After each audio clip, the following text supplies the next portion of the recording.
الحمدللہ رب العالمین والصلاة والسلام علی سید المرسلین اما بعد فاعوذ باللہ من الشیطان الرجیم بسم اللہ الرحمن الرحیم۔ روحانی وظائف چینل کی جانب سے تمام معزز ناظرین کو السلام علیکم۔ روحانی وظائف چینل آیا آپ کے لیے ماہ رمضان المبارک کا ایک ایسا عمل جس کے کرنے سے اللہ پاک آپ کی ہر حاجت کو پورا کر دے گا۔ خدائے رحمان عز و جل کی کروڑوں احسان ہے کہ اس نے ہمیں ماہ رمضان جیسی عظیم الشان نعمت سے سرفراز فرمایا ہے۔ ماہ رمضان کے فیضان کے کیا ہی کہنے ہیں، اس کی ہر گھڑی ہی رحمتوں اور برکتوں بھری ہے، اور رمضان المبارک میں ہر نیکی کا ثواب 70 گنا یا اس سے بھی زیادہ ہے۔ نفل کا ثواب فرض کے برابر اور فرض کا ثواب 70 گنا کر دیا جاتا ہے۔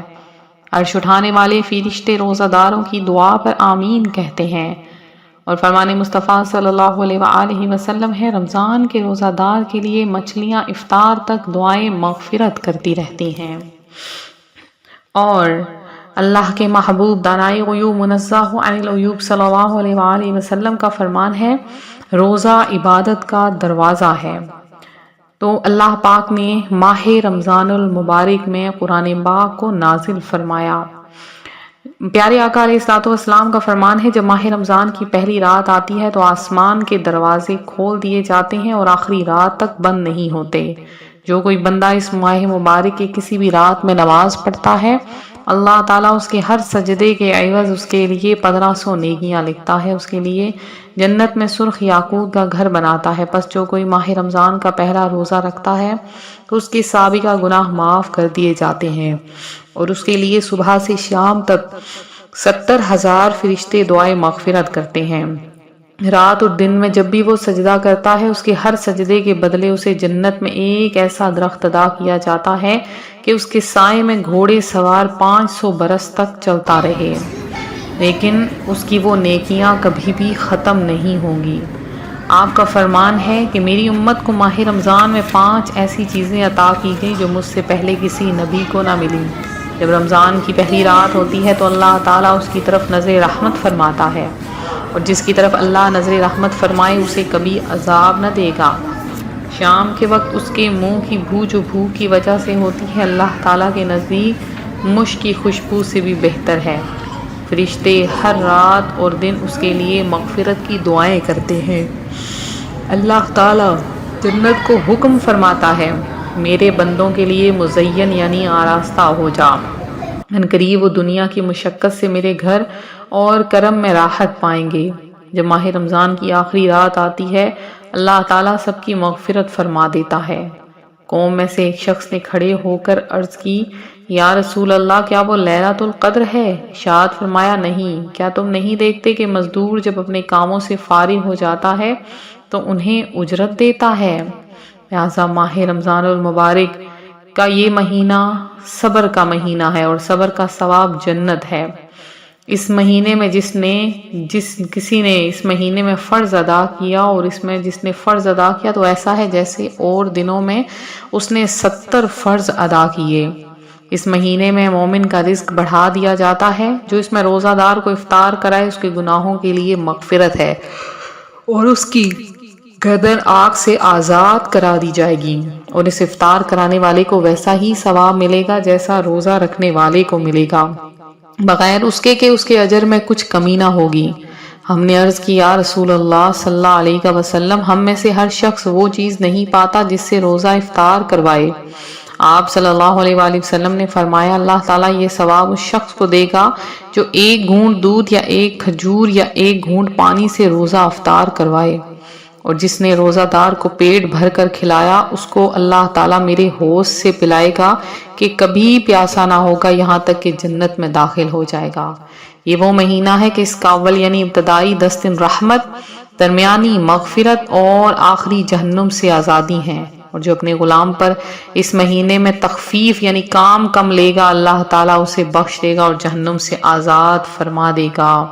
اس مہینے میں کلمہ شریف زیادہ تعداد میں پڑھیں اور بار بار استغفار یعنی خوب توبہ کے ذریعے اللہ تعالیٰ کو راضی کرنے کی کوشش کریں۔ اللہ تعالیٰ اسے جہنم سے آزادی اور جنت میں داخلہ عطا فرما دے گا۔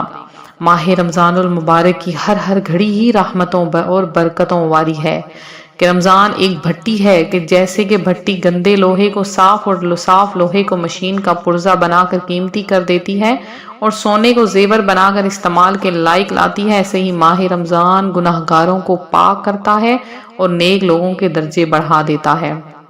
رمضان میں نفل کا ثواب فرض کے برابر اور فرض کا ثواب 70 گنا ملتا ہے۔ بعض علماء فرماتے ہیں کہ جو رمضان میں مر جائے اس سے سوالات قبر نہیں ہوتے۔ اس مہینے میں شب قدر ہے، لہٰذا اللہ پاک نے فرمایا ہے کہ بے شک ہم نے اسے شب قدر میں نازل فرمایا۔ روحانی وظائف کے پیارے ناظرین، کچھ ایسی بہنیں ہیں، کچھ ایسے بھائی ہیں جو کہ اللہ پاک سے مانگتے ہیں، ہر گھڑی مانگتے ہیں اور کہتے ہیں ہماری حاجتیں پوری ہو جائیں، ہماری خواہشیں پوری ہو جائیں، اور ماہ رمضان المبارک میں ہم جو کچھ بھی مانگیں اللہ پاک ہماری ہر حاجت کو پورا کر دے۔ تو ان کے لیے روحانی وظائف چینل آپ ایسا ایک عمل لایا ہے کہ ماہ رمضان المبارک میں اگر آپ اس عمل کو کر لیں گے آپ کی ہر حاجت، ہر خواہش بن مانگے ہی پوری ہو جائے گی۔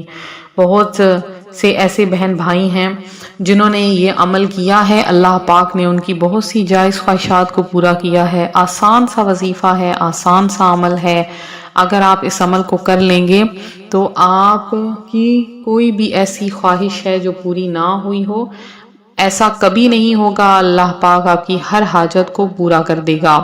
یہ عمل بہت ہی کم لوگ جانتے ہیں۔ آپ کی پریشانی ہے اور مشکل کا حل کرنے کے لیے ایسا وظیفہ ہے جو آپ نے ماہ رمضان المبارک کی دو روز کو کرنا ہے، یعنی جب دوسرا روزہ آئے تو آپ اس عمل کو عصر سے لے کے مغرب تک کر سکتے ہیں، یعنی عصر سے لے کے مغرب تک چلتے پھرتے اٹھتے بیٹھتے آپ اس عمل کو کر لیں۔ آپ نے کیا کرنا ہے کہ تسبیح کو ہاتھ میں رکھنا ہے۔ اب آپ نے حسبی اللہ حسبی اللہ حسبی اللہ بس اتنا ہی آپ نے پڑھنا ہے، اور افطاری کے وقت آپ نے 10 بار سورہ فاتحہ، 10 بار سورہ اخلاص، اول آخر 3 بار درود پاک پڑھ کر اپنی حاجت اللہ کے سامنے پیش کرنی ہے۔ آپ کے دل میں جو بھی جائز خواہش ہوگی، جو بھی جائز حاجت ہوگی، اگر وہ آپ کے حق میں بہتر ہے تو ضرور پوری ہوگی۔ تو عصر سے لے کے مغرب تک حسبی اللہ کو 300 بار آپ نے پڑھنا ہے۔ اس کے بعد افطاری کے وقت آپ نے 10 بار سورہ فاتحہ، 10 بار سورہ اخلاص، اول آخر 3 بار درود پاک پڑھ کے اپنی حاجت کو اللہ کے سامنے پیش کرنا ہے۔ اللہ پاک آپ کی ہر حاجت، ہر خواہش کو فوراً پورا فرما دے گا۔ مزید وظائف کے لیے روحانی وظائف چینل کو ضرور سبسکرائب کریں۔